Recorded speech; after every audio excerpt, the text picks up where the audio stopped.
I checked the footage, and I saw exactly what I already knew. 7:36 a.m., he took the letter while passing my desk, put it in his gym bag, and then put it back a few hours later. As soon as I saw the evidence, I decided against confronting him. To be honest, I was scared of his reaction, and I had already made up my mind to break it off as soon as possible. The camera didn't tell me his motive, and I figured he probably wouldn't tell me even if I asked. Still, it frustrated me that I'd probably never know why he did it. On the last evening before he moved back to his newly renovated apartment, I told him I wanted to watch an old movie called Gaslight. Thanks for the tip, everyone. It really is a great movie. He sat with me through the whole film, but was quieter than usual. I kept commenting on how unrealistic it was, how obviously insane the husband was, and how ridiculous the whole situation seemed. I expected some kind of reaction from him, but he just sat there, looking nervous. Sunday came, and he moved all his stuff back to his apartment. My brother had arranged for someone to come and change the locks.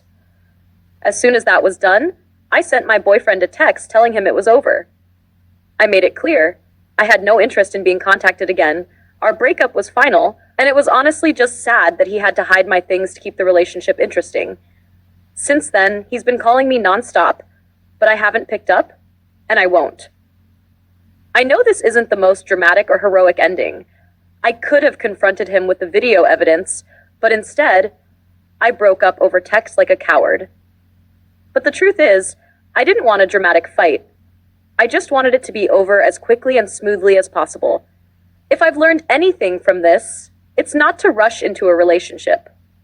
For the past 7 years, I've jumped from one long-term relationship to the next, and I think it's time to take a break. For now, I'm staying at my brother's for a couple of weeks, and I should probably change my phone number. I wish I could tell you why he did it. Maybe it was kleptomania? Maybe it was some twisted prank? Or maybe he just messed with my things because something about me frustrated him. I'll probably never know.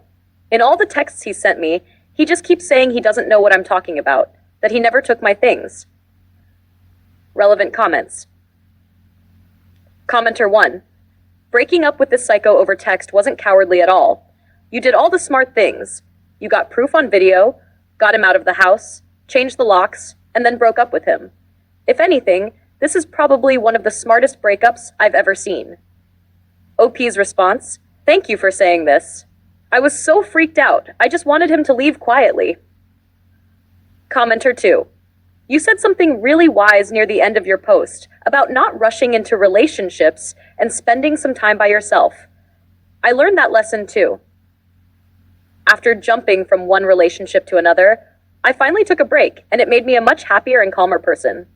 I stopped looking for someone just to be with, and instead only spent time with people who truly made me happy.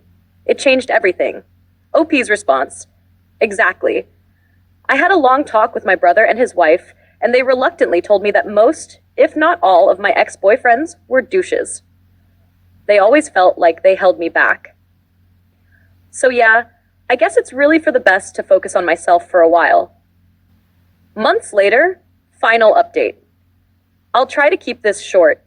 Unfortunately, my last update was locked, so I couldn't respond to as many comments as I would have liked.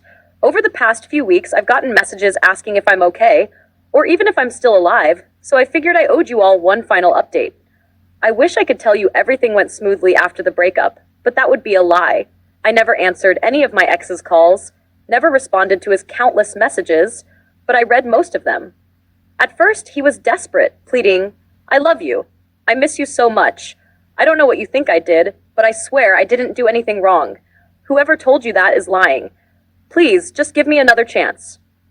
Then, after 4 days, the messages changed. You're such a whiny butch. No wonder you can't hold a relationship. I hate you, and there's no second chance for us, no matter how much you wish for it. For your own sake, pray you never run into me again. I blocked his number that same week, but the bad feeling in my gut only grew stronger. Then, the strange things started happening. Friends called me, confused, asking if I was okay. Apparently, they'd all been told I broke up with him because I needed to focus on my mental health. Twice, I arrived at work only to find my coworkers surprised to see me, because someone had called in sick on my behalf, claiming to be my doctor. Then, my mom messaged me. My ex, whom she had never met, had reached out to her on Facebook. He pretended to be a concerned friend, asking about my well-being after my supposed latest breakdown. Some of it was easy to clear up, especially with my family. But at work, not so much. After 3 weeks at my brother's house, I decided to move back into my apartment. That was a mistake. On my second evening back, I saw him, just standing across the street, watching.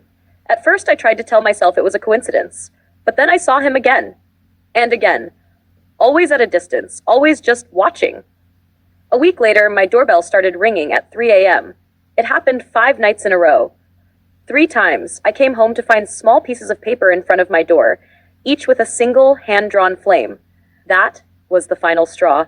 Somehow, he had managed to get into the building. I barely slept, barely ate. I started dreading leaving the apartment altogether. And then, one day, I realized I was trapped. So, I left. I packed my things and moved back in with my brother and his family. My roommate, who's currently abroad, was furious when she found out I had changed the locks without telling her. Even more furious when I told her I was moving out permanently. And to be fair, I probably should have involved her more in the process. I had gotten permission from her parents, who own the apartment, but I never spoke to her about it. Still, I regret ever letting my ex stay in that apartment in the first place. I also went to the police to get a restraining order. I was not prepared for how difficult that process would be. Apparently, it wasn't enough to prove he was harassing me. I had to prove he was actively threatening my safety. But after long hours, endless paperwork, and a lot of patience from my sister-in-law, I finally got one. Now for the good news.